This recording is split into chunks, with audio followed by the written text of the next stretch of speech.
It's minutes to finish this goddamn thing. That's a clip You just highlight got right kneeled there, in boy. by all There's of a us. clip. So 4 minutes.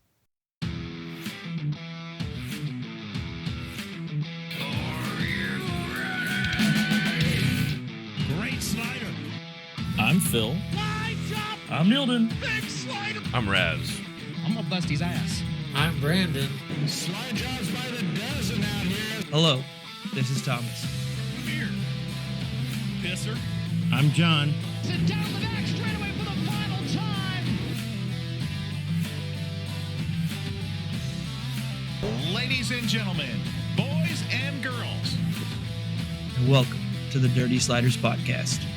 Stay sideways.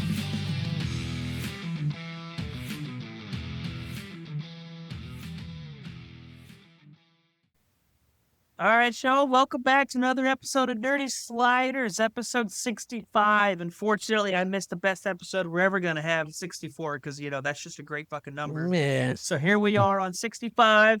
We got a couple of things to talk that'll teach you. about. Hey, priorities. You said it.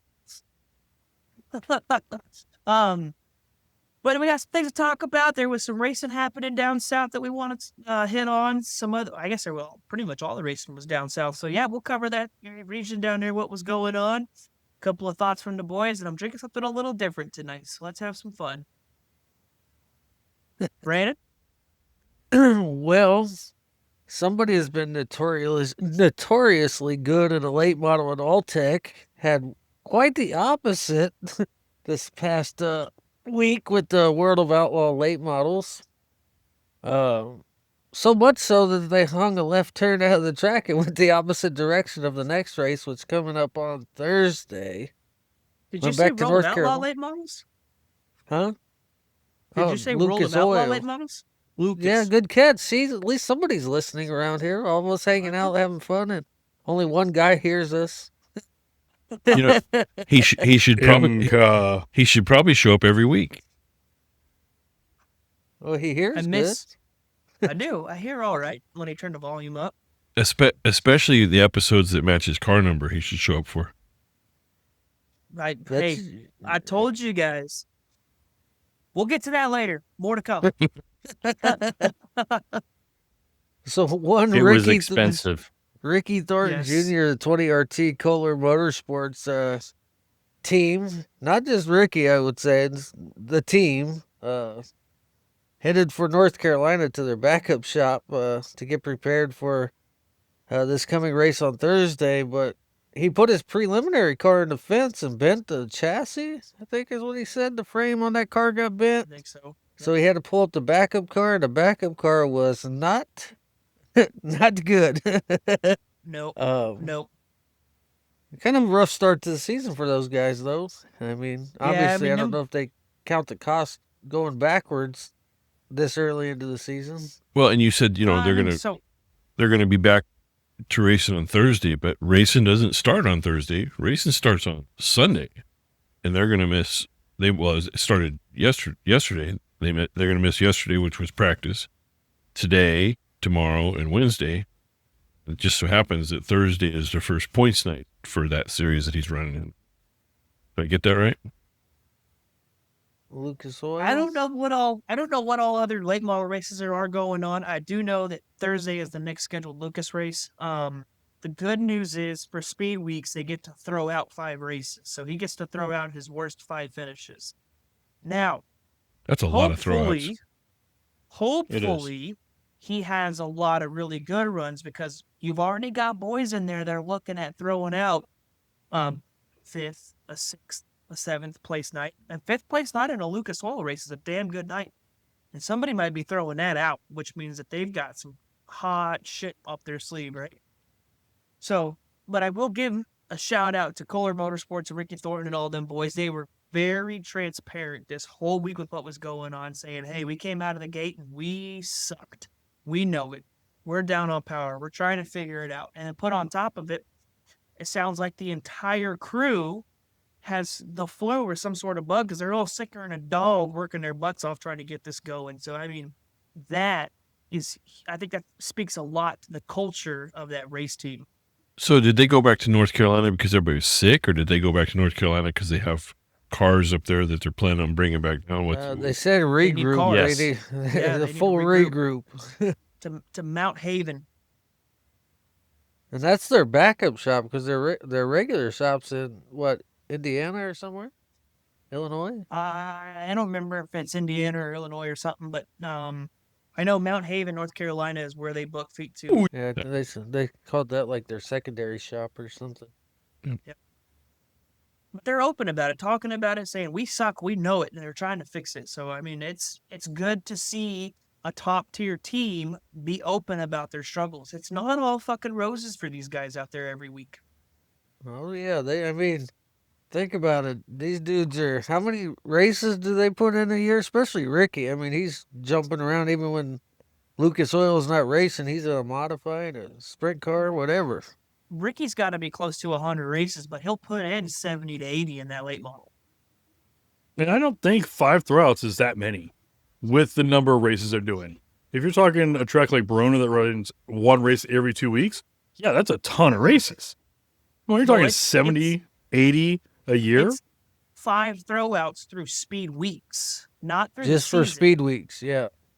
Oh, I'm mistaken. Yeah. That's a lot. It is a lot. But Speed Weeks runs by its own set of rules, basically, always has. Mm-hmm.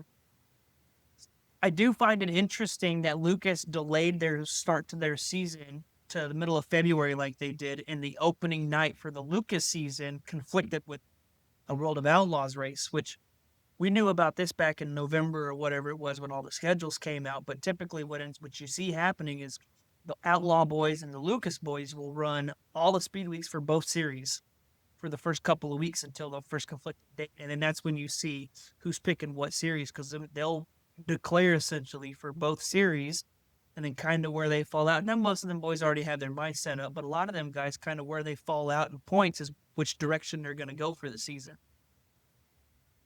And then who was it in the modified that won the race, then got disqualified, and then got reinstated?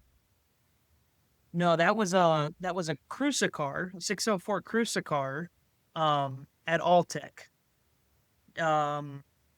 Shit, I want to say Will Harrington, but that might not be right. That sounds right.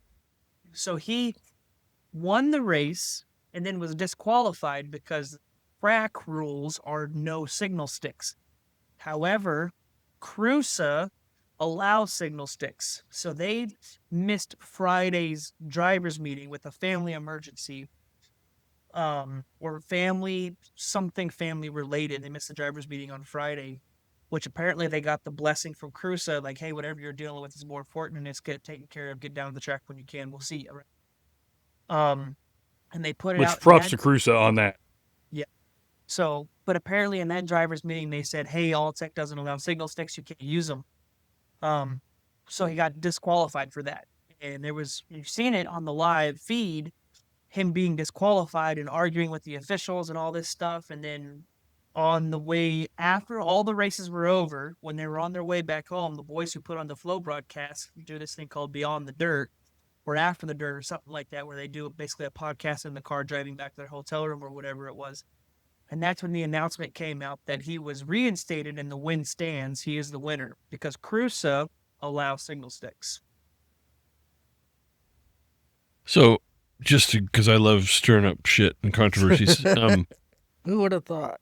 how does everybody feel about signal sticks? Yes, no?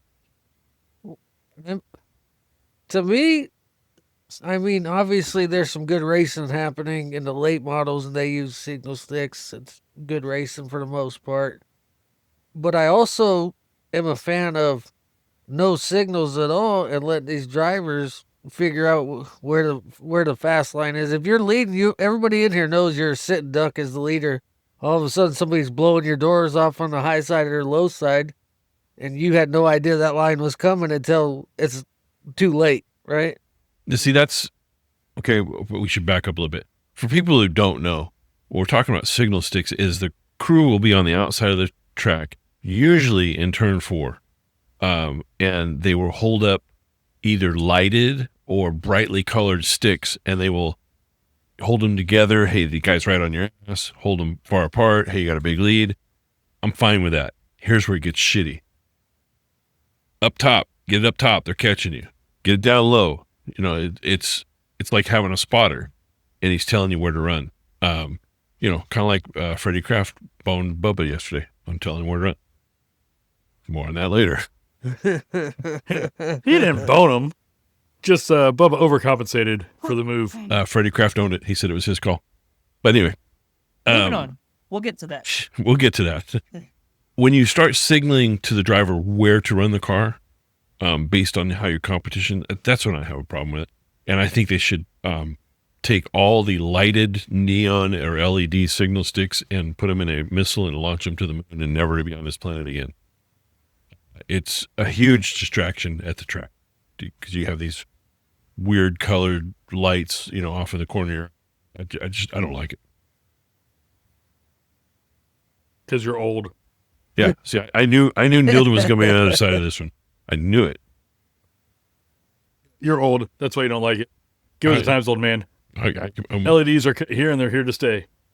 I'm cool. And not like we haven't given signals just with bare hands.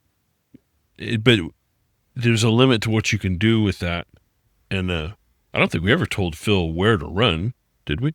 Oh, yes. No, because we know he's going to stay on the bottom. Well, yeah, we can tell him on the high side every time he's going to stay on the bottom. Yeah, there was no point in sending Phil up top. There's more room up there, Phil. Go up there. Stop being a damn catfish and get up there. Phil would drop that left front down off the inside berm, and he goes, "Yeah, I was running top." His depth perception was bad. That's all. Leave that guy alone. Yeah. I was getting up there. Yep. You're up off the bottom. There's about a car underneath you. About 4 more above you. Yeah, the guy behind you couldn't even get his nose in there. You were so high. Love you, brother. You too. No, I see from a driver's point of view, I mean, you guys, and Raz, I don't mean to call you out, but you would stand on the side and give me signals. And you would give me signals like they're coming up on that. They're you know, you come around, you were pointing up, you were pointing down. That was wishful thinking. No, you actually, I hate to say this, is there were a few nights where you guys. Hey, I think he won your $100 running the high side one time for the trophy dash or what have you. Every time I ran the trophy dash. But I wasn't signaling him because I was an official then. Right, but he ran the high side and got that money. Yeah, but it's not what we're talking about. No, but you guys, I mean, you guys would give me signals, you know, this far, and you know, Neilden was over going, just doing a dance with his fingers pointing up and down like he was shooting guns in the air or something. I don't know. At the end of the day, here's the facts. At the end of the day, it's the driver in the car holding the steering wheel that makes the decisions. If I choose to follow what they say or I not to, it's the driver's decision. And you could give me all the information you want. I'm holding the steering wheel. I make the decision.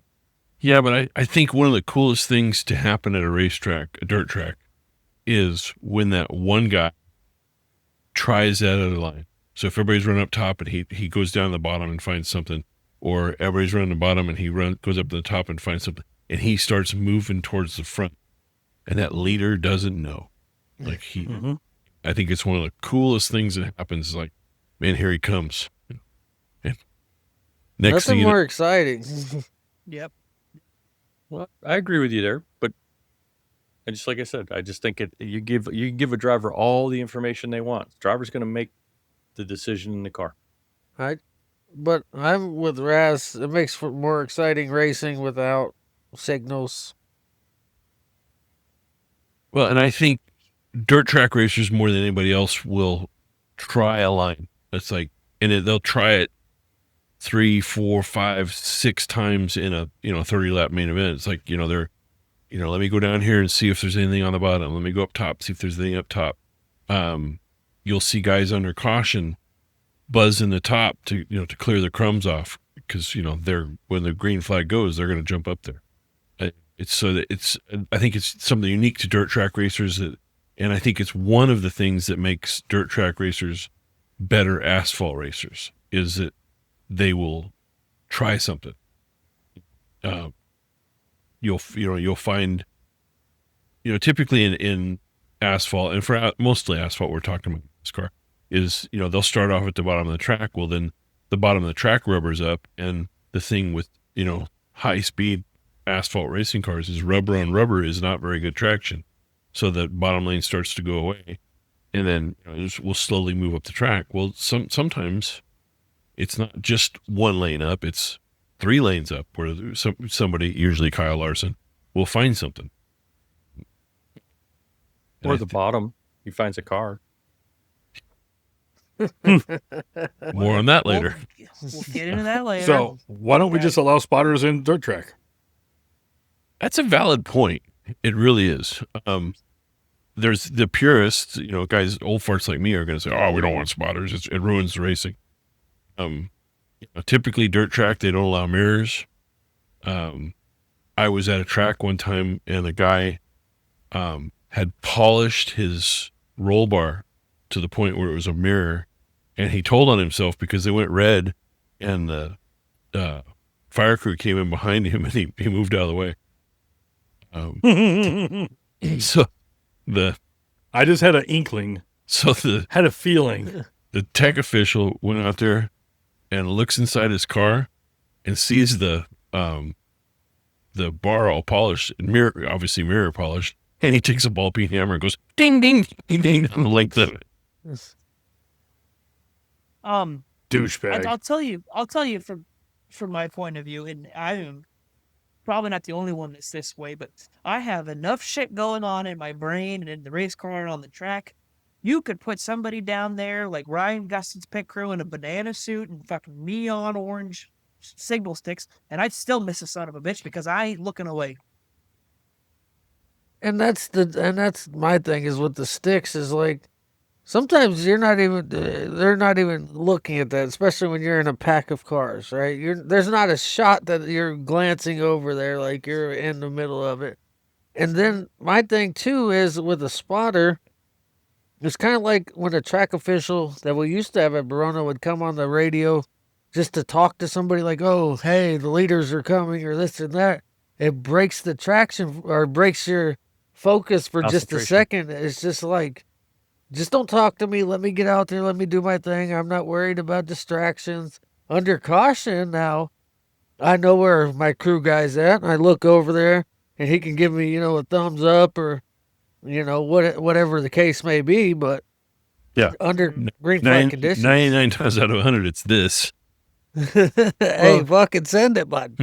I mean, under caution, we used to give signals back and forth. Giving like when Raz and Neildon were in the hot pits, coming around the hot pit, I would, we had, loose, tight, not so bad, kind of good, sit there and give hand signals and stuff like that. Every now and then it'd be this.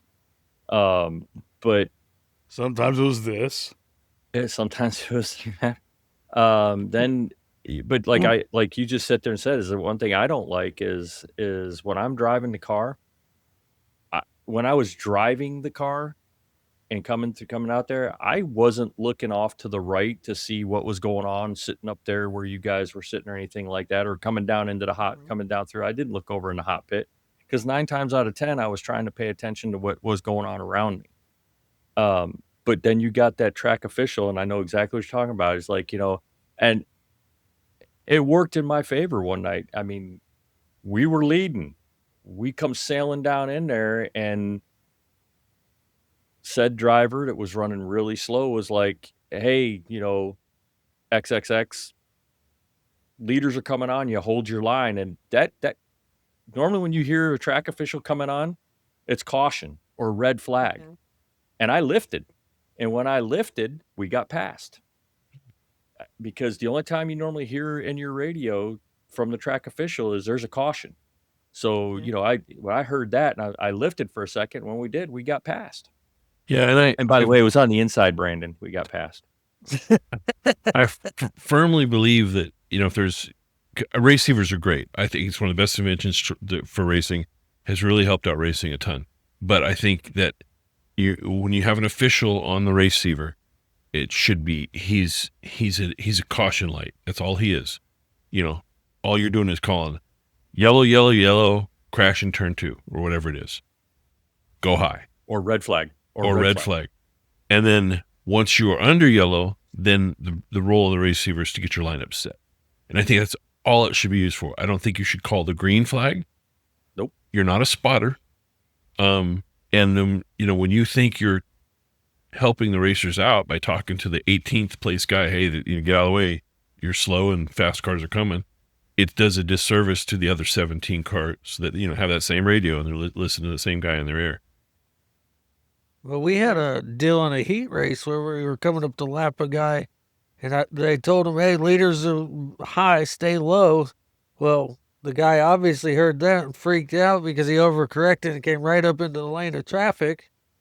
Guess what? Now we got an accident coming out of turn 4, coming to the checkered flag with a lap the guy because you decided to talk to the guy. Yeah, and that's what the blue flag with the yellow stripe is for. It's to let that driver know, hey, they're coming. And they go over at the driver's meeting. When you get it's not a move over flag. It gets called a move over flag, but it's not what it's for. Hold your line. The leaders are coming and they're going to figure out a way around you. You just hold your line. So why do you need to talk to him? You don't need to tell him, hey, the same thing that the flagman just told him with that move over flag. Well, I mean, I'll give it that some newer guys that are lapped don't even see the flag. Hell, the checkered flag will come out. They're still hammered down into turn 1. Well, we just talked about, being too busy to look at the signal sticks. That brand new racer, he's got a lot of shit going on in that car that you don't have going on. Yep. It's nothing more exciting when you get to the inside of a new guy and you look over and he's just hacksawing the wheel and you're like, God damn, I got to get out of here. There's something else with this. I want to get back to the signal sticks thing, right? Talking about moving up, moving down, this, that, and the other. You don't have signal sticks. You want to try a different line. Your average racer is going to move from the bottom to the top or the top to the bottom, and they're probably going to bust their ass, not spin the car out, but they're going to bust their ass trying to get through there because they haven't done it the whole race. So now they have to figure out how to drive that line. So they screw it up going in there, and they're like, oh, well, this ain't shit. It's too slick or it's too wet or whatever, and they move back out of their way. It's only your really good guys that can go in there and move from the top to the bottom in a lap and then nail it on the first try. I mean, that's valid. So if your signal stick guy says, hey, the top's faster, you're going to hit the top. Okay, I didn't hit it right that time, but he says it's faster. So you're going to keep running it lap after lap. And 2 or 3 laps, you're going to figure it out and you're going to be fast. That's where that difference comes in. Yeah, but I don't know if that's an improvement. I'm not agreeing with it. I'm just saying the signal sticks, if you tell the guy on the signal sticks, hey, this side's faster, he's going to sit there until he figures it out. Whereas when you don't have signal sticks and you're out there, you don't know where anybody's at behind you and you want to try something different, you might go out there and bust your ass and then move back down when the other side is faster. So that's what makes it exciting is people's inability to lap change lines. And let's be clear, in dirt racing, there is communication between driver and pit crew and live communication, not just hand signals when you come through a turn or under caution, because we have raced at tracks where it's awful funny that when you're bearing down on somebody and you're catching them all of a sudden as you get within 2 car lengths of them, every race, they move up into your line. I can hear you coming. Make a quieter race car. Yeah, Put my mufflers on. You're full of shit. And that's the thing with electronics, they're all part of our lives. It is an easy path for cheating. That's why, last year Chili Bowl was checking everybody for cell phones and watches. Verona did too. They made it illegal to race with a smartwatch or anything on you. I think they should. High Limit did the same thing. Yeah, I think so too. Because, I could ride a Harley. I could feel my watch vibrating on my wrist. So you could for sure, feel it in a race car.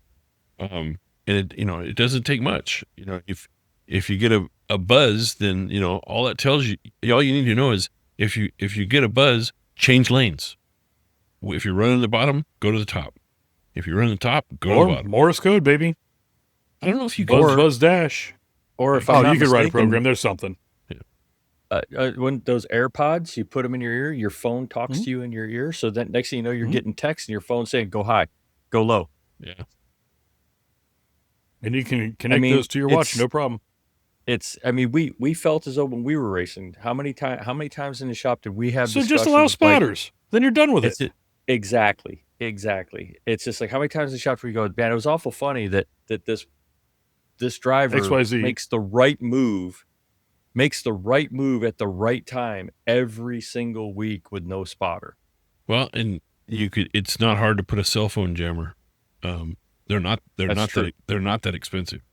But then you won't be able to stream the race live. Right. On your Facebook. Don't get me started on that one. Hey, I think that's a good thing. I support it. I like it. This is Pandora's box here, folks. Here we go.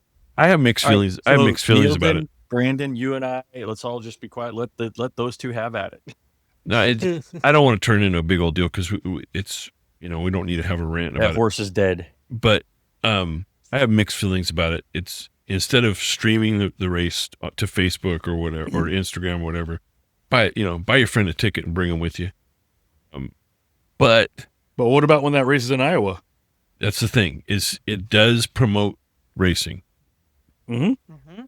It's a double-edged sword. And trust me, here in Kentucky, I have watched some races live at Verona, and it's been kind of cool. So, like I said, I have mixed feelings about it. So you can't. You have to make. You can't argue with me because come and watch live. You can't argue with me because I'm already arguing with myself. So we'll just get out of the way and let you go, bud. Fuck it. Start answering yourself too. This will be fun. He's gonna have a Raz A, Raz V show. I disagree with spotters just because, from a traditionalist point of view. Because you're old. Okay, fair enough. But because we can't say it's because of cost anymore. No, it's definitely not. Because shit. I mean, it's $40 and you have a spotter and a radios. Done. Well, so what happens on the dirt track if you got a spotter talking to you, then the track's trying to talk to you at the same time, and then you got a shit show? You got two ears. No, then you have 2 ears and one mouth. Well, I understand. don't know. I'm not a fan of it on the a dirt conversation. The conversation is what it is. We see where we're at. We also wanted to talk about Southern, or we're damn near 30 minutes into this thing. We haven't even finished the first subject. So let's move it forward. Hey, here we go, Soper. Keep us in line. Hey, you should have been here last week then. Thomas's balls dropped.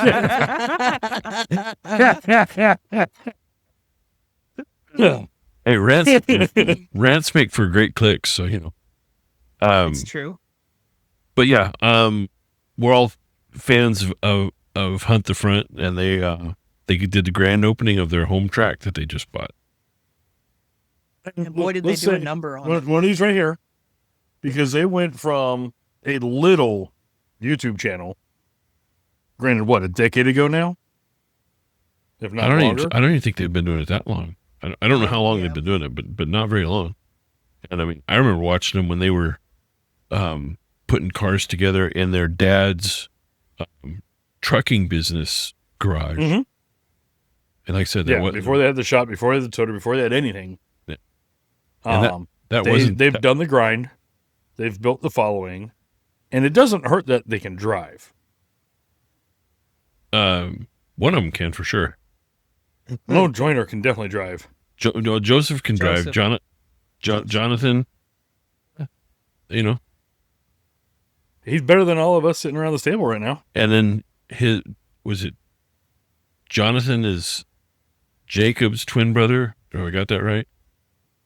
Something like that. Anyway. But either way, congratulations. But they have to where you can own a track, run a track, have your own series, and still do your YouTube channel. Their oldest video is 6 years old. Okay. So I was off by, 4. Yeah, 40%. They have built an empire, and my hat's off to them because it's not like... And that's fairly quick. It's not like they had big money sponsors. They did not. No. And they literally built something from nothing. So, yeah, I tip of the cap to them. they're fun to watch. They're entertaining channel. They're for sure. entertaining for sure. Without the entertainment, I mean, nobody's going to watch that for tens of people. Okay. Yeah, no, then it would be our channel. Yeah. And I think Jonathan Joyner is not just a good driver, an elite driver. Like he can run with the best of them. Mm-hmm. Well, and he's shown it. I mean, he's shown it with his win percentage. But yeah, so they bought their home track, Southern Raceway or Southern Speedway? Southern Raceway. One of those. Southern Raceway in Milton, Florida. They're from Milton, Florida. And so they bought it and did a complete, total overhaul. Like, changed the track surface. 200 loads of red clay. Woo! Oh yeah. Damn. Good thing they're in the dirt hauling business. Yep. They may have called in a favor or two for 200 loads. Oh, they did. They may have called some Boy, did chits they in. show out for them. Well, I have a feeling those boys are just regular old good boys. Yeah, they're a bunch of Florida rednecks. Yeah, but hey, I need a hand. Where and when? And then I should specify, as you and Phil say, they're not Florida rednecks. They're Southern Alabamers. Yeah, that far north. But they said the track drove completely different than it used to. I could tell you this much from when I was there when Santa Maria put in brand new dirt. I was there when Barona put in brand new dirt. It's a shit show the first couple races. There's just no air. We have to learn the dirt. Well, and from a prep side. Well, not only that, the dirt's just not. I won't say it's not seasoned. Yeah, it's not compacted right. It's not. There's not enough rubber in it. It's just not right. But again, tip of the hat. I didn't watch it, but did they put on a pretty good race, Thomas? Yeah, they did. The problem with the way Southern was racing is the way it was banked. There was basically kind of just one line to get around that joint. So when they resurfaced it, they changed the banking. They kept the progressive banking in it. They widened the track from, I think it was 60 feet out to 80 feet wide. They brought the inside in as close as they could to their lighting poles, and they took it out basically as far away as they could to the trees on turn 1 and 2. But the modified race on Saturday, so Troy, they had back up just a touch. IMCA is doing the Clash on the Coast. So a lot of those boys showed up to run Southern Raceway, kind of a prelude to Clash on the Coast. So you had a lot of big names there, Troy Morris, Broxma, Baca, a bunch of them boys. And those guys, you got to think about it like what you were saying. You put new dirt on the surface, it changes the whole track, right? Well, all the out-of-town boys that had never run that track before were faster than any of the local boys because all the local boys are trying to race the track the way it had always raced. So, I mean, out the gate, Troy Morris was just walking the dog on them boys. Walking the dog on them boys. So, Troy Morris goes out and wins on Friday pretty handedly. Well, Saturday, Troy Morris goes from 18th to the lead and is leading that thing. And then a local guy, local Florida boy, threw a haymaker on him in 3 and 4 and took the checkered flag on Saturday. So what Hot the Front did is they paid $1,000. I don't know. I think it was $1,000 to win because that qualifies you for the All-Star race for Super Nationals, right? So they paid $1,000 to win, and then it was $500 to the best overall finisher, and then an additional $500 to if you won both nights.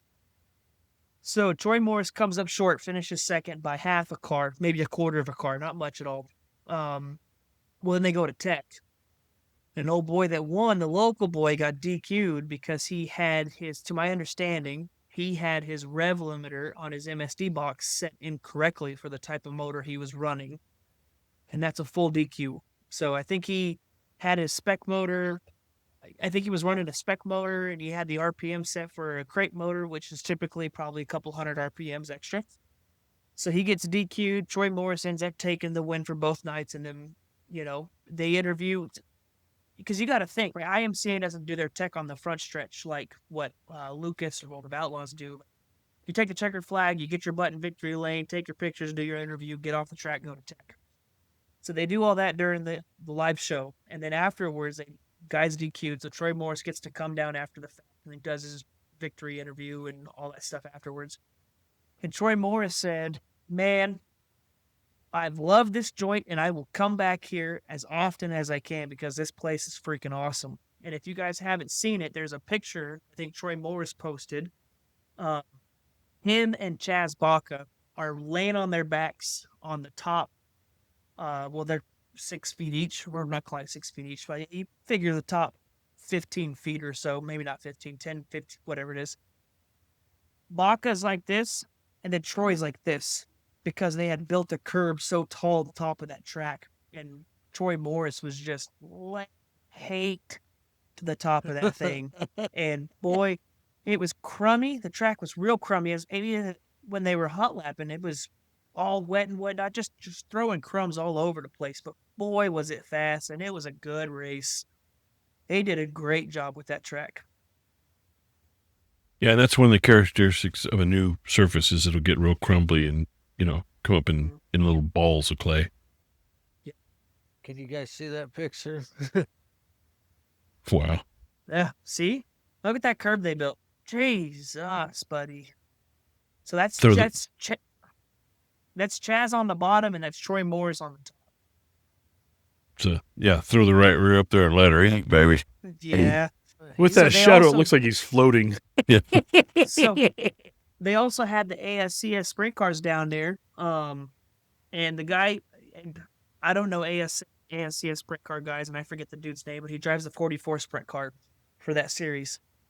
And I'm pretty sure that guy put his right rear on the top of the cushion and then just never got off of it. Just stayed up there the whole race. Boy. Talk about a set of nuts on him, boy. Because there's nothing. There's a huge curb there, but if something happens and you bike that, there ain't nothing out there to catch you, except for that big tall ass oak tree in the middle of turn 1 and 2. You're gonna have a problem if you get up over that. There is a problem. Speaking of sprint cars, Dale Earnhardt's grandson, so Dale Earnhardt Sr.'s grandson, Kelly's son, Wyatt Miller, Wyatt, ran a 360 winged car out in Arizona. Third time he's ever run a big car. He's done a ton of racing at Millbridge in the micros and mini sprints and all that. 14 years old and ran third, if I'm not mistaken. I didn't watch that one. That one was on Dirt Vision. Yeah. So obviously some strong racing genes there. And he's decided to go dirt track racing. And the thing that never really gets talked about is that when they were younger, and it was Dale Jr. and Kerry Earnhardt and Kelly Earnhardt, and they're all running street stocks and late models on, the bull rings around, North Carolina and that area. She was the best one. Yeah, the big dog was Kelly. She was the one whooping those two boys' asses. She never really pursued it. She's always been on the ownership management side of racing and helping promote Junior's career. But both Kerry and Dale Jr. will tell you she was the best of all three of us.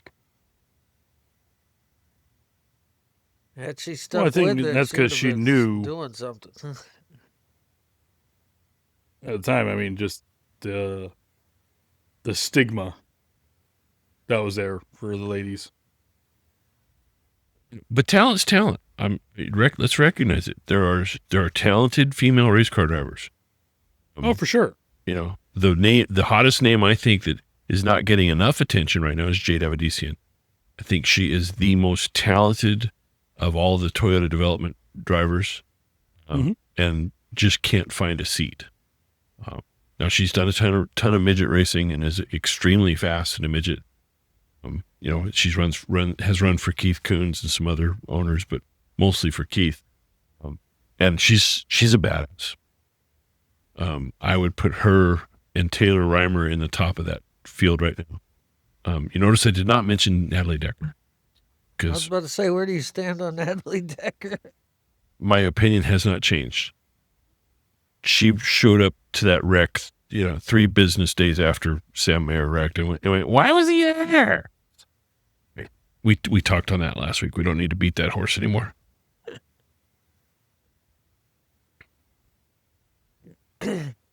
All right. Before we go off the dirt, because there's a ton to talk about off the dirt, we talked last week about Rodine Racing switching away from Ford power plants. So Justin Peck won in the Rodine Racing Chevy-powered sprint car for his 4th in a row at Alltech. No, fourth race in a row. The race was at Alltech, but he'd won the last 4 ASCS races. So clearly that Chevy power plant is building some steam. Yeah. But I don't think they're hating the change. Let's not discount the fact that the other 3 were in Fords.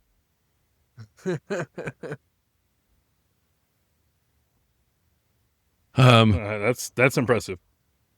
Yeah, that kid can drive. He's a talented race car driver, and we talked about it before.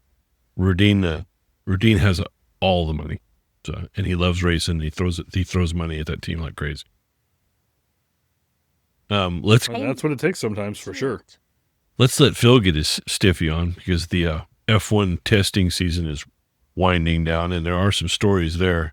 I like the flip over wing. Is that Ferrari that's doing that? Yeah. Yeah, I think Ferrari's. We hit 110% instead of 10%. I think Ferrari is going to get told they can't run that. The fun police are going to show up. Yeah. Who was it? Who was it was running behind him? He's like going along. And he's like, "What just happened there?" They're coming. And he's like, "What voodoo do you do there?" Good way to break somebody's mindset. Flip your damn. Yeah. Somebody to reset. Yeah. But no, they're coming in. I think F1 is going to step in a little bit with the motors. I think they're going to have a mid-season rule change or how they're going to tech the motors. I don't agree with that. That's like, hey, you gave us a rule package. You gave us a testing parameter. We're within the rules of your testing parameters. I don't agree with that. I don't know on that whole wing deal. You guys know that, Heather had surgery last week, so I've been kind of focusing on that, and I didn't get a chance. I caught a little bit about the wing with Ferrari, so I did not get to get into it very much. I didn't get to follow a lot of the stuff going on with F1 this week very much. Say it, Thomas. So with that wing the right direction, it creates downforce. So when it flips upside down, does that create upforce? You mean lift? Lift. It's called lift. It's called lift. Up force? Hot water heater. Fuck off. Did you lose something, Phil? No, suddenly I'm smelling something burning. It's not downforce. What's that? It's down, up, downforce. Up, down, Yes. Up, down, up, down, up. Yeah. So are the Ferraris really that much better on starts? I watched Lewis Hamilton just smoking.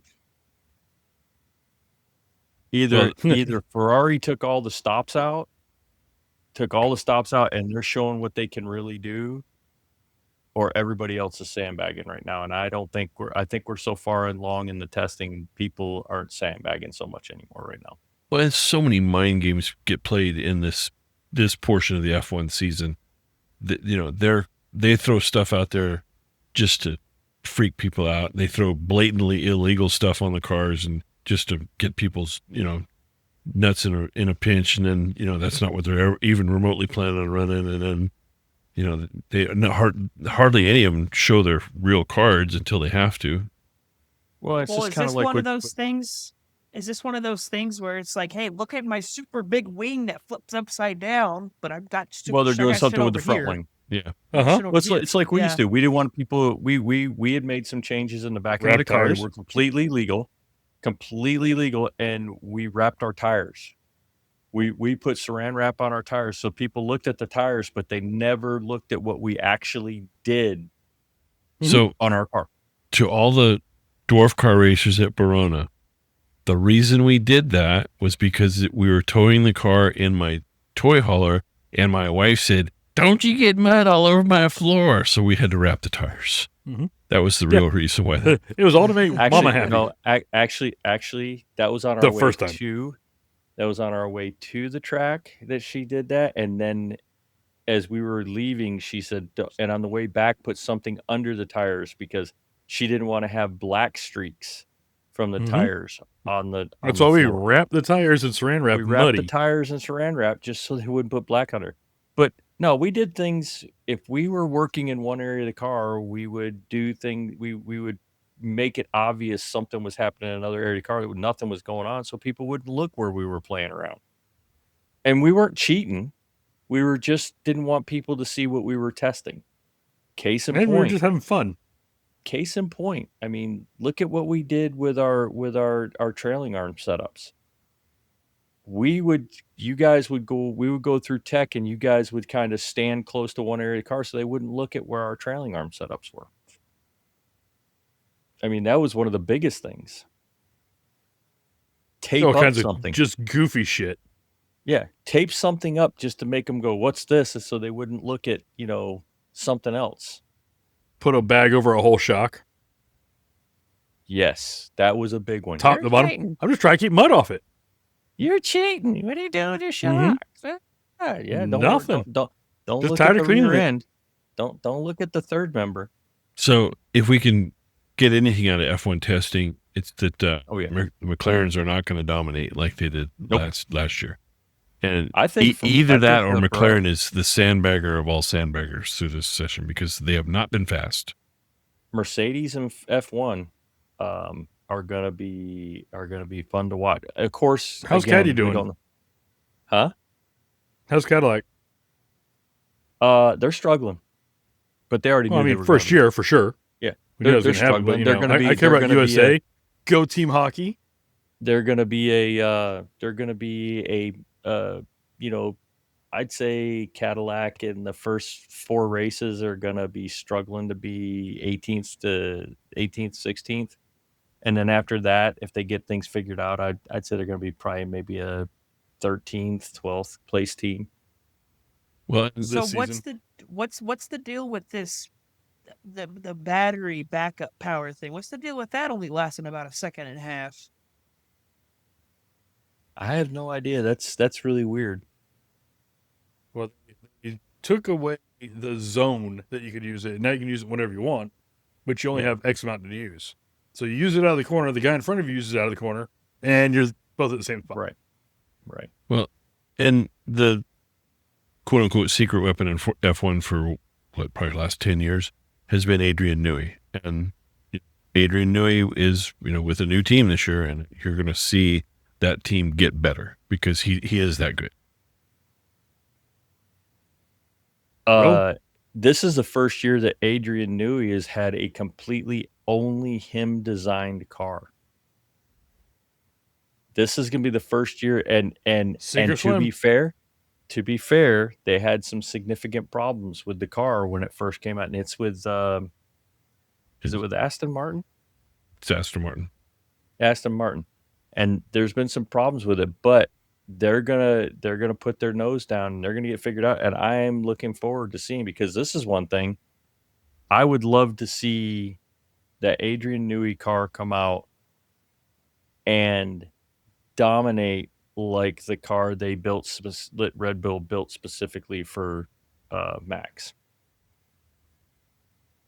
So last week we talked shit all over NASCAR and Daytona and talked about how shitty the race was and the Sleeper 500. And I stand by it. I do too. This week they ran in Atlanta and it was a hell of a race. It was an exciting race. I enjoyed watching it. They didn't seem like they were doing as much fuel saving. I'm sure there was some, but it felt like more like a real race. There was passing. Yeah, and there was collisions. I was about to say there's opposite of passing too. Well, but before we get into There was merging. Like the Asian driver. I turned down you okay. Before we get into that, I want to be the first on this podcast to say, "Fuck yeah, Sheldon! About time." Damn Hell it, yeah. you beat Oh, me yeah? to it, Phil. Yeah. I was waiting Yeah. for an opening for that to happen. Shout out to Verona racer, Verona dwarf car racer, Verona lightning sprint racer. Sheldon Creed, he got started at the same track. We were all running. I'd like to raise my hand and say he never beat me, not once. Of course, he was 12. You were retired before He never beat me he either. grew up. No, we actually raced, but he was like 12 at the time. Yeah, He never beat me because we were never on the track at the same time. I love We what he said in his interview. Gonna drink a ton of Coors Light tonight. That's how you know he's a West Coast boy. He showed talent back then. Phil and I knew when he was 12 and 13 years old, this kid can drive because he could. Yeah. He was in a shitty, crappy dwarf car and going fast in it.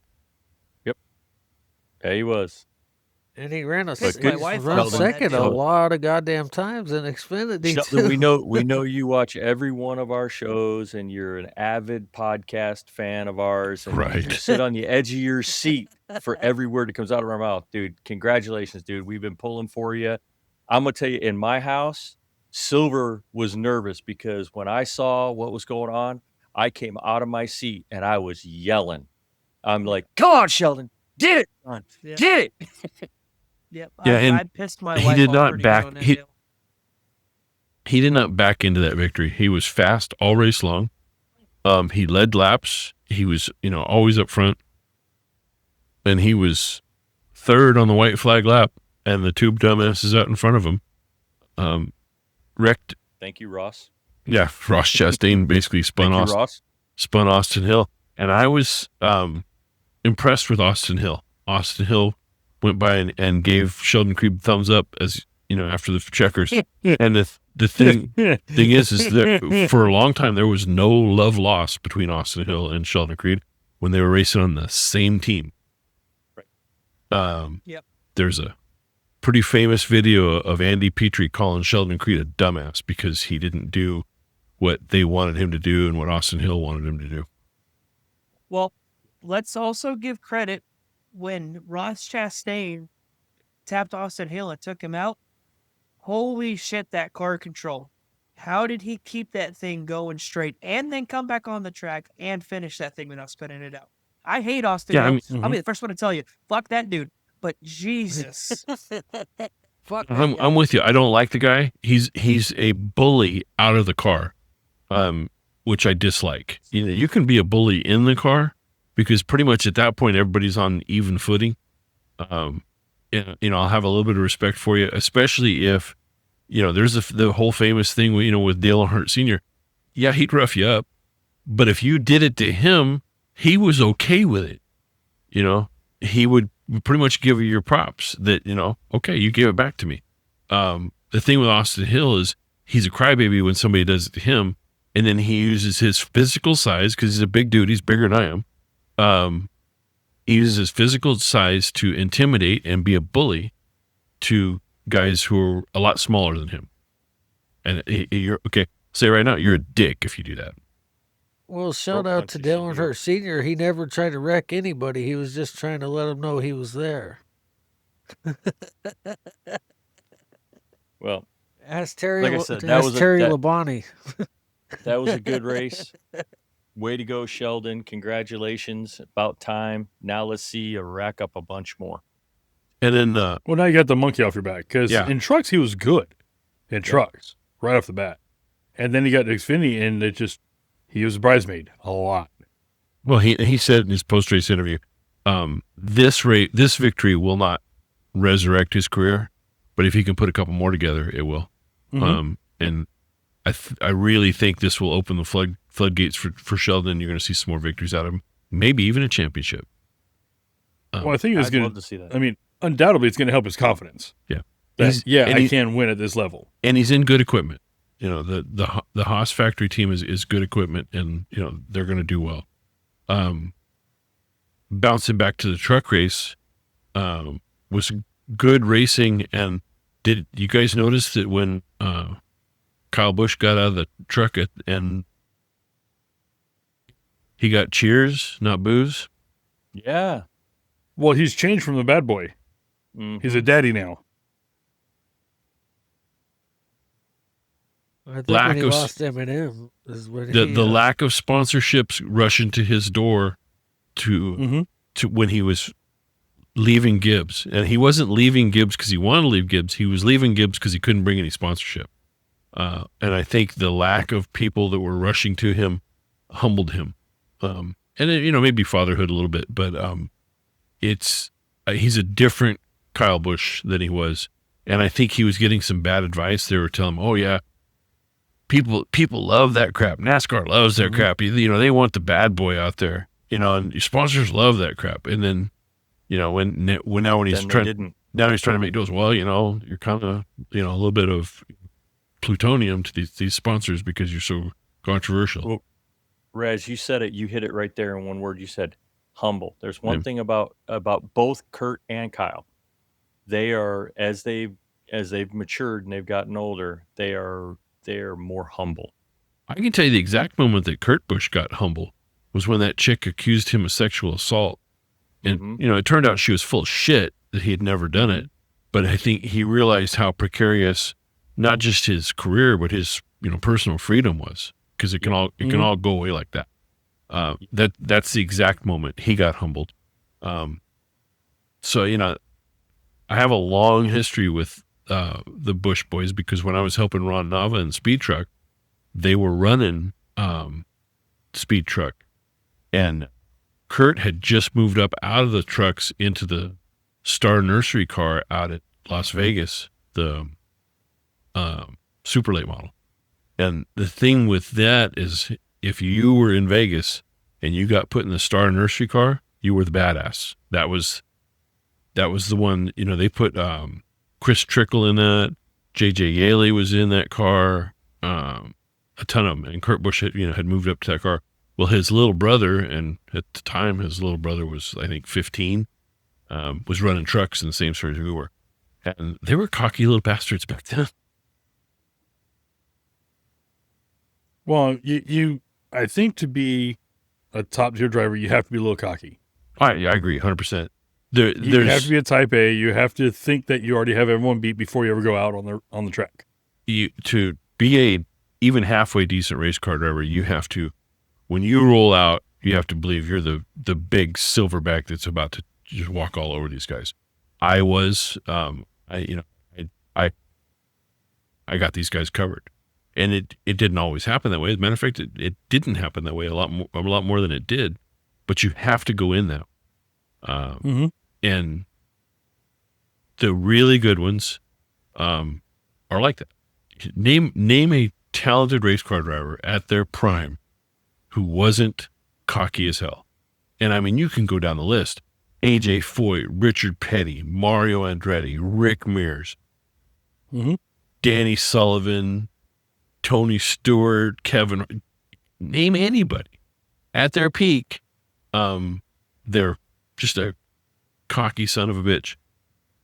The classic example of that was it 2007 when Smoke came into the chase in 10th and won 5 of the 10 chase races. He was walking on that track like his, here, I need a wheelbarrow to carry these suckers around, and otherwise they go and drag. Somebody got a wheelbarrow? So I need a little help. Another subject, we have a new exciting driver in NASCAR. I kind of like his number. So do I. It's up there.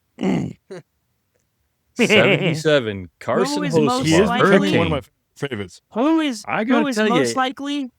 Who is most likely to cause a wreck in NASCAR? Carson Hocevar. Yep. Okay, you said it. He's And Who's most likely to make the race exciting?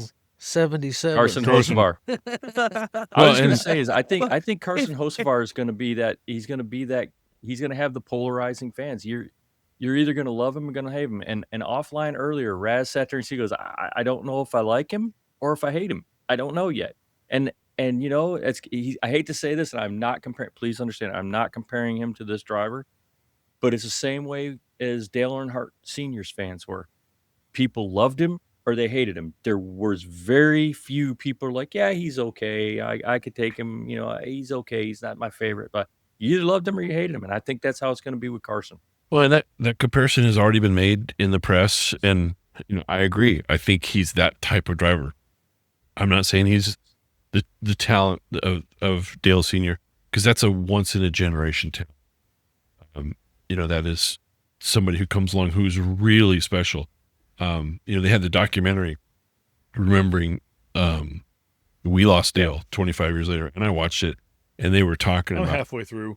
They were talking about how uniquely different he was, and he was such a magnetic force personality wise that, you know, we're not talking about what he did in the car. This is just him outside the car. And I'll be honest, I was a Dale Earnhardt Sr. hater back in the day because he was winning so much. So, you know, I didn't want to support that guy. But then, you know, his death came around and you start hearing the humanitarian stories of what Dale Sr. did to help people and do stuff for people that he made people promise not to talk about. And once he passed, they said, you know what, I gave him a word I wouldn't say this, but he's gone and this needs to be said. There's a couple really good stories I've heard about Dale Sr. was he went by a church and they had a mud parking lot and they're out there pushing cars. That's one that sticks in my head. Through the mud and everything. And he went in there and told the pastor, he told the pastor, he says, hey, I want to make some phone calls and get your parking lot paved. And the pastor says, hey, we can't afford that. And he goes, no, I'm taking care of it. And he goes, but if you tell a single soul I did it, I'm going to come out here with my bulldozer myself and I'll rip it out. Yep. Yeah. So I hope to be wealthy enough one day to be like that. Yeah. I mean, no bullshit. That's one of my goals in life, is to be able to help people that need it without needing a pat on the back and not hurting myself in the process. And the other story was from Dr. Jerry Punch, who's not around racing anymore, but he was used to be a pit infield reporter for NASCAR. And he also did a bunch of stuff for ESPN, covering college basketball and stuff like that. Really talented reporter, really fun to listen to. And he was friends with Dale. And there was once they were having a blizzard in North Carolina, and Dale Earnhardt calls Jerry Punch's house, talks to his wife, who was like eight and a half months pregnant or something at the time, and said, hey, I know Doc. They called Jerry Punch Doc because he actually was a real medical doctor. And it still is. I think Jerry's still alive, isn't he? Anyway, not sure. I don't know. Not sure. Anyway, he goes, hey, I know Doc's at that basketball game. Did he leave the SUV there in case you need to go anywhere? And he says, no, he took that to the airport, but don't worry, I'm fine. I got everything I need here in the house. So Dale loaded up one of his personal Blazers, Tahoes, whatever, 4-wheel drive SUV, loaded up on a flatbed, took it out to the house, and had one of his employees stay there at the house just in case she needed to go anywhere until Jerry Punch came back from the basketball game he was covering. So it's stuff like that where you're truly looking to help people. You're not trying to, garner any points on social media or, get credit for something. It's just little things like that. And that's the kind of guy that Dale Sr. was. And there's just tons and tons of stories like that. So I have changed my opinion about Dale from, when I was a hater, when he was kicking my favorite driver's ass, which was Dale Jarrett, by the way. Well, my thing with Carson Hocevar is not too long ago, he was a field filler in the back somewhere. Now all of a sudden he's got a little taste of being up front, and he's excited to get some stuff to happen here. Yeah, the consensus. He's not scared of making moves. The He is consensus not scared of making moves at all. Consensus is he's very talented, possibly a generational talent. He's also a cannonball on the end of a chain. Yeah, and it's a long chain. I love the fact that he's not meek about his moves.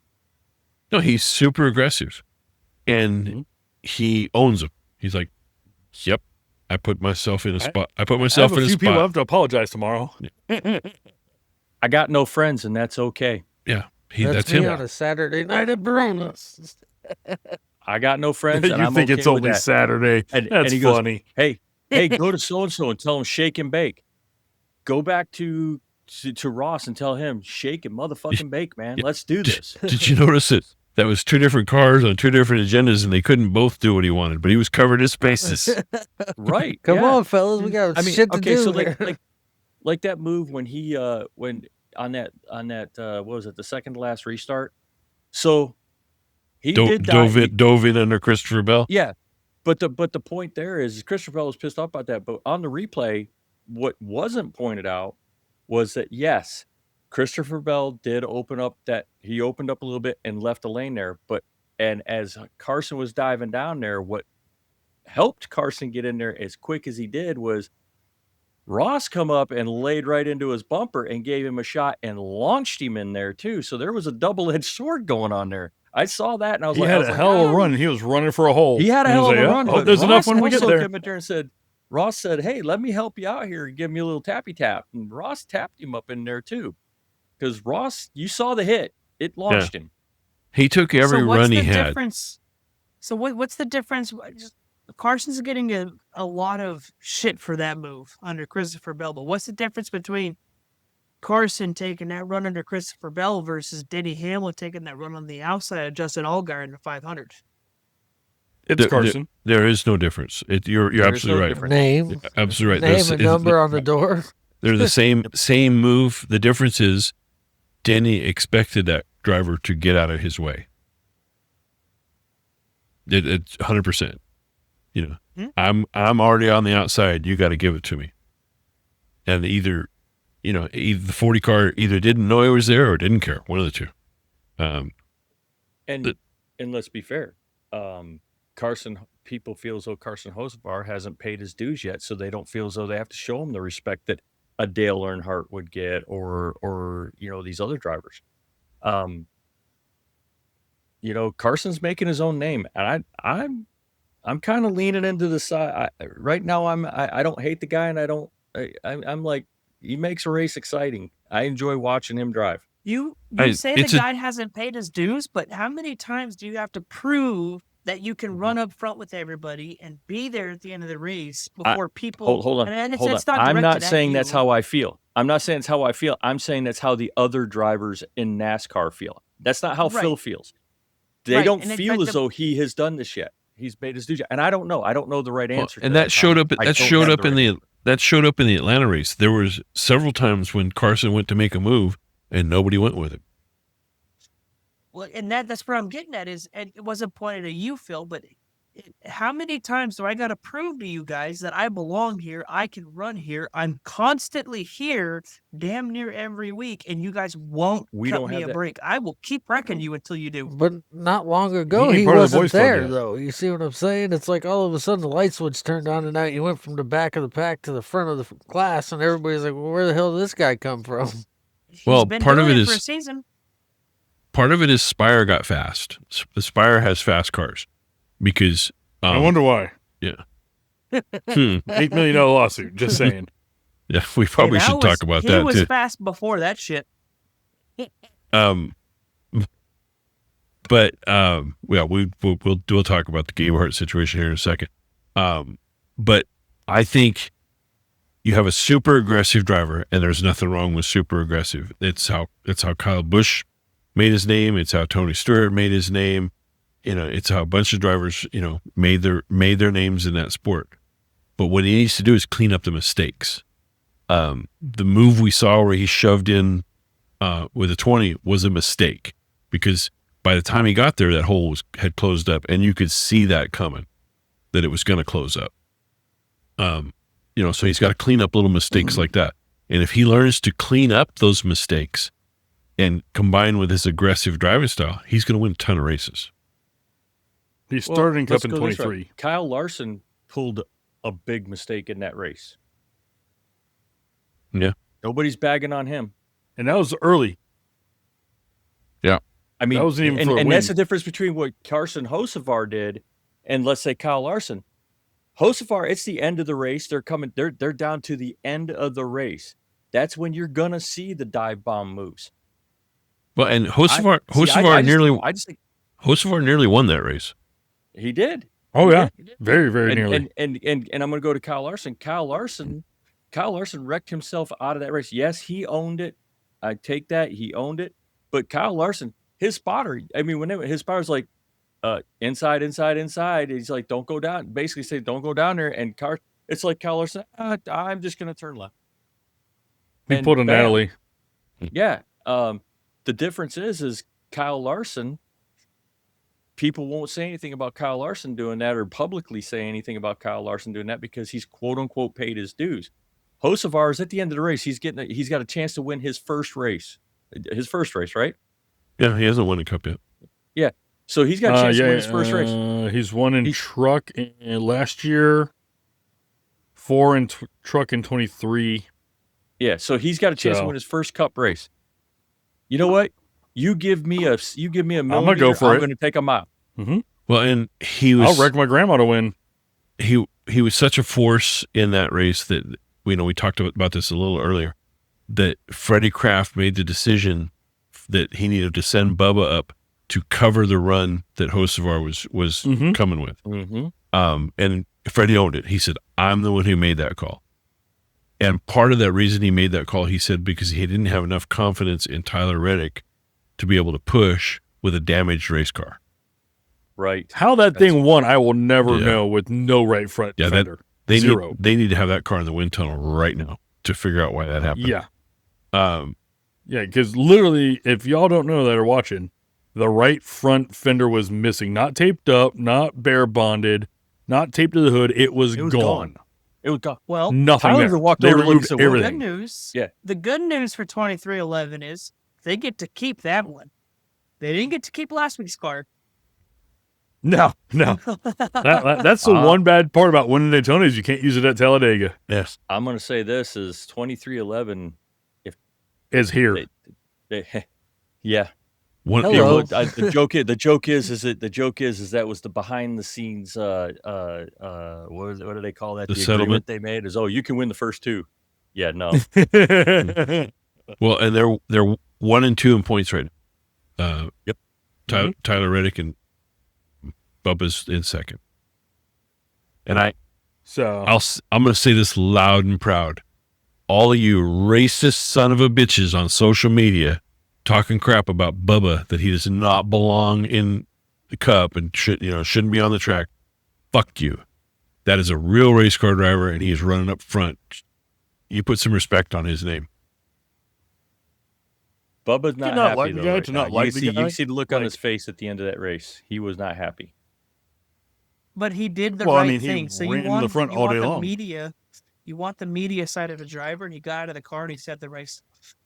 Hey, I'm elated did. Toyota got it. And hey, I'm happy that we did this. And yeah, we had a good race and it didn't pan out for us, but we got promised we got something we can look forward to. When deep down he was inside, he's he was probably lying kicking through his own teeth. nuts. Yeah, he was lying through his teeth that whole interview. He was not happy Yep. for his teammate, not happy for Toyota. But he knew it. He knew what to say. But yeah, you go online and it's everybody brings up the noose incident from the Daytona garage. That was not Bubba. Somebody else reported that noose.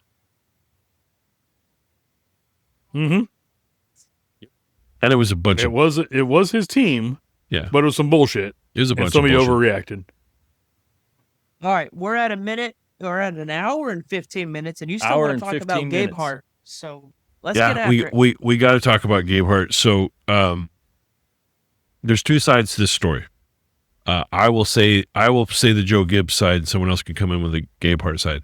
They said that Gabehart came to them last year, in the middle of last year, and said he wanted more responsibility, more control over all of the cars and all of competition. He basically, I guess, wanted some people out. There were 3 or 4 people that were running it, and he was he had peers, and he didn't want peers. He wanted total control.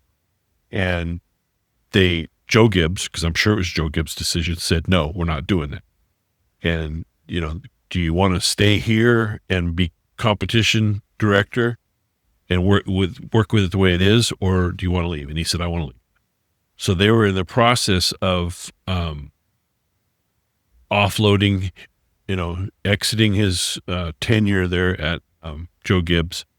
And part of that process was they were going through his devices. So laptops, iPads, phones, all that stuff, which were the property of Joe Gibbs Racing. On his laptop, they found a bunch of screenshots and pictures of confidential team information. Yes, some car setups, but that was the least. That was just the tip of the iceberg. They found personnel information, including payroll and bonus structure of the drivers. They found a bunch of information about pit crew stuff and things that they're doing there. And they also found a folder on his laptop labeled Spire. Yeah. Not the best way to hide shit. Doesn't look good. That's a real bad look. And if you just go on that information, then you're guilty as charged. There's another side to that story I'll let one of you guys tell it in a minute. But one of the things that came out in that lawsuit was how much he got paid. Holy mackerel. Mm-hmm. $1 million base salary, $125,000 bonus if they won the owner's championship. I don't give 2 shits about the driver's championship. It's all about owner's points because that's how they get paid. $20,000 per race bonus for winning a race for the first 8. After 8, it was $30,000 a race bonus if they won. $10,000 for each car in the top 16, $20,000 for each car in the top 8 or top 12. I think $30,000 for top 8 and $60,000 for final 4 for each car. So pretty good bonus structure there. Making some good coin there. Yeah. Can make some bucks. And with a team is going to have somebody in those final 16, the final 12, that's pretty much guaranteed money. So then it was yesterday, Chris Gabehart responded. So somebody can talk about that. Go if you have it. If not, I can run with that information. I don't have the Gabehart I just saw that. response. I will be If making you a wanna statement say it. later. Yeah, well, he made a statement. And his statement was that he never revealed any private information to anybody. He never shared it. They're wrong. And he said they went through the forensics on his computer, and they agreed. Joe Gibbs, IT department agreed. No, you haven't shared any of this information. It's all good. And then he even offered to Joe Gibbs, when it got brought up, that they would open up the books at Spire Racing to show them, hey, we don't have any of your information. It's not here. Somebody's lies. That's all I got to say. Well, that's what I was there's going to say. always It's 3 just because sides it's to on the their story. computer.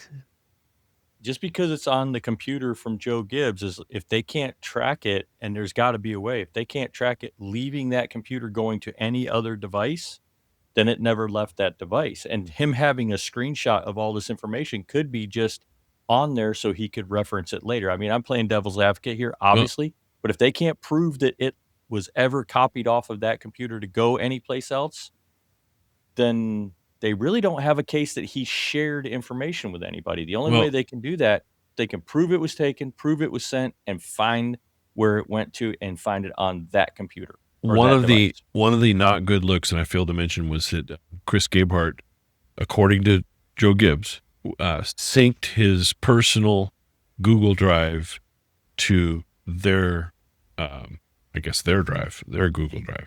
So well, then there it is. If that's the case, he has all that information on his own Google Drive. Again, I don't know. This is obviously Joe Gibbs Racing, who is suing Gabehart for $8 million, is going to present everything in the worst possible light. And obviously Chris Gabehart, who doesn't want to give up $8 million, is showing everything in the best possible light. Somewhere in there is the murky truth. If it's true that he did put that information onto his personal and he wasn't supposed to, well, then he did. It's a violation. He did share it with somebody. He shared it with himself on his personal information.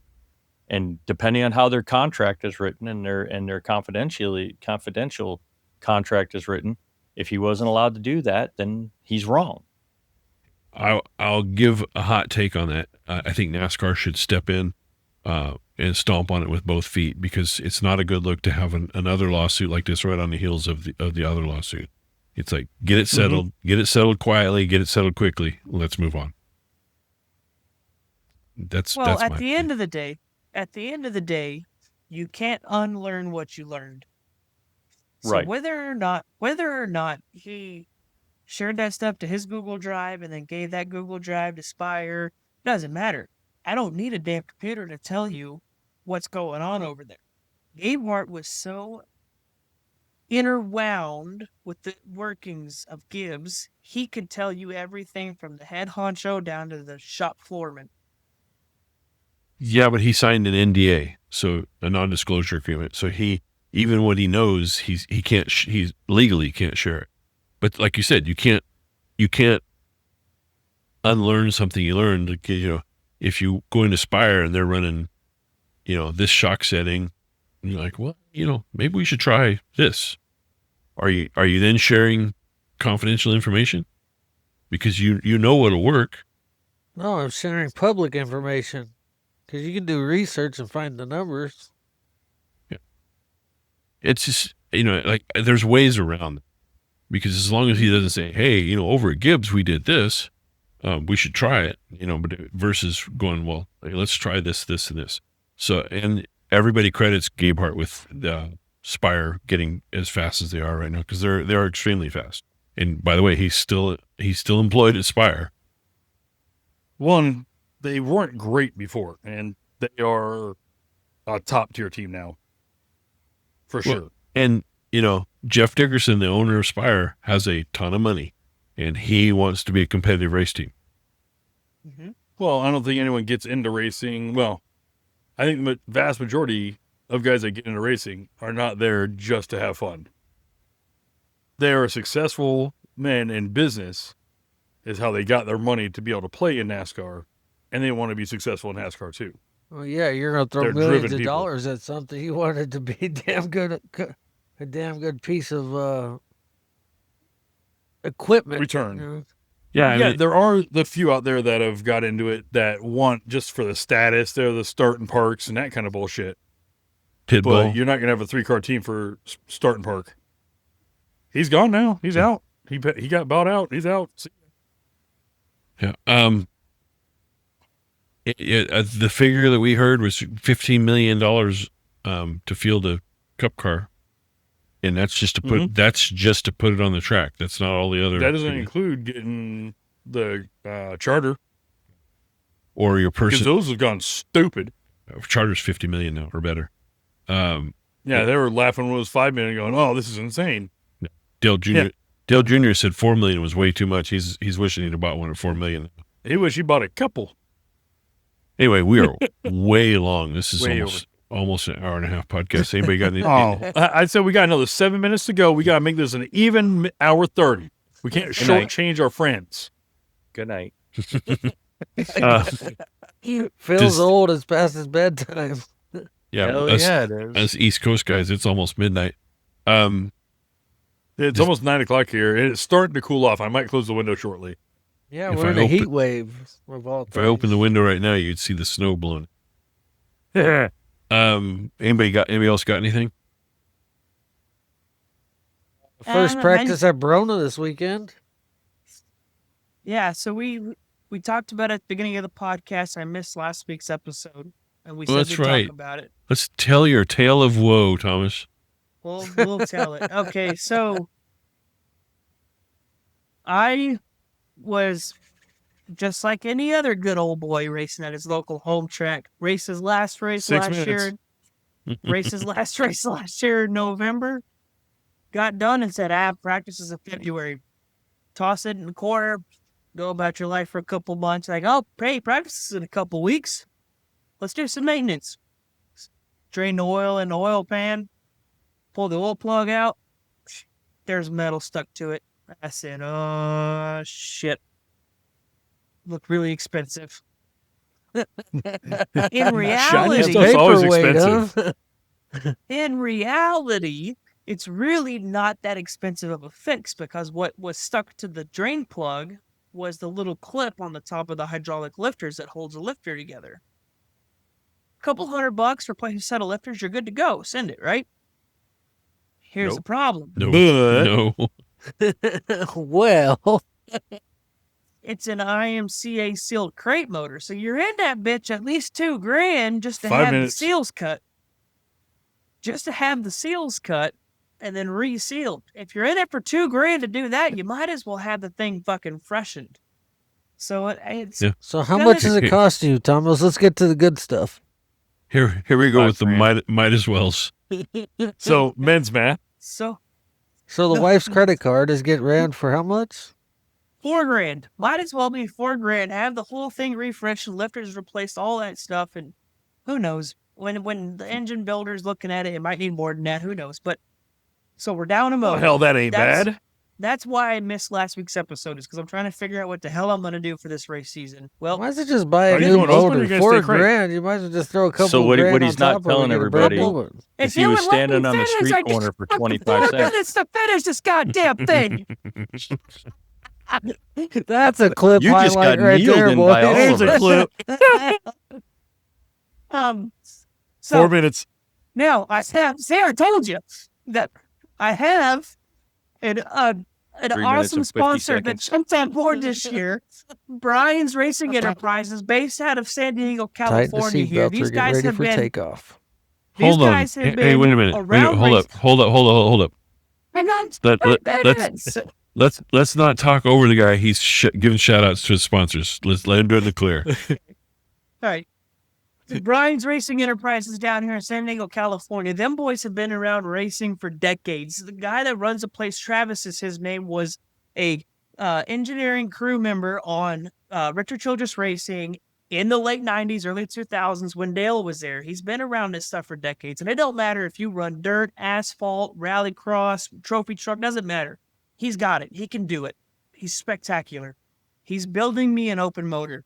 That motor is not quite ready yet. Part availability right now is kind of a pain in the ass. So my teammate, Stephen Luch, stepped up and let me borrow one of his crate motors so that I can start the season on a crate motor and we'll run it. And then down there at Sam's Alignment, those guys have had Mike Chaffin at Sam's Alignment. Yes, Brandon. If you're building an open motor, isn't that claimable in IMCA? Do you have that in the back of your mind a little bit? The open motor is. Yes. But like I said, the sponsorship from them, they're building me an open. Mike Chaffin down at Sam's Alignment has opened up his shop and allowed me to just string my shit from fucking bulkhead to bulkhead and tear this thing down and get it going. So I just got to say, these guys that I have supporting me around me, it's unbelievable the support that I have with all of this stuff. And I am excited. I'm ready to go. Practice is this Saturday. This crate motor, I think this crate motor is a little bit more stout than what my crate is because no two engine is the same no matter what the part number is on the side. And I am just ready to get going. So shout out to Brian's for building me a motor, and thank you to Stephen Luch for letting me borrow one until that motor's ready. And there's still 2 minutes left. I'm proud of you. Minute 30. So another question, Soper, with an open motor coming, if you start with a crate motor and switch to an open, isn't a crate motor now claimable if you go back to a crate motor? If you go back to the crate is not claimable, yes. So if your open motor gets claimed, you go back to a crate, it can get claimed. Well, if my open motor gets claimed, I'm probably not racing for a little while. All right. Well, you can find us on Facebook at Dirty Sliders, Instagram at dirty.sliders, the Twitter/X at Dirty Sliders. The tweeter. That's a speaker there, bud. 1 minute. Speakers up on the dash of the old car, you know. Amen. Twitter. Patreon.com/Dirty Sliders podcast. You can support us there for as little as $1 a month. You can also find some shirts, some stickers, anything you'd like to get on Patreon. Let us know. We'll see if we can add it. If you want more of the Dirty Slider podcast stickers with me looking at John like he's God. Daddy. 30 seconds. Jesus. I think we warn us next time. Headphone warning. I think we broke Thomas. We broke Thomas again. So we're going to enjoy some IMCA modified racing this weekend. And a new hot water heater. Seconds. So have you heard about the microplastics? Jesus Christ. So thank you for listening. Thank you for watching. As always, please give us your comments, your likes, your subscribes, and even in your bitches. So we're over by 5 seconds. Have a good night. We're out. Good night, everybody. If you were standing on the street corner for 25 seconds. Minutes to finish this goddamn thing. That's a clip You just highlight got right kneeled there, in boy. by all There's of a us. clip. So 4 minutes.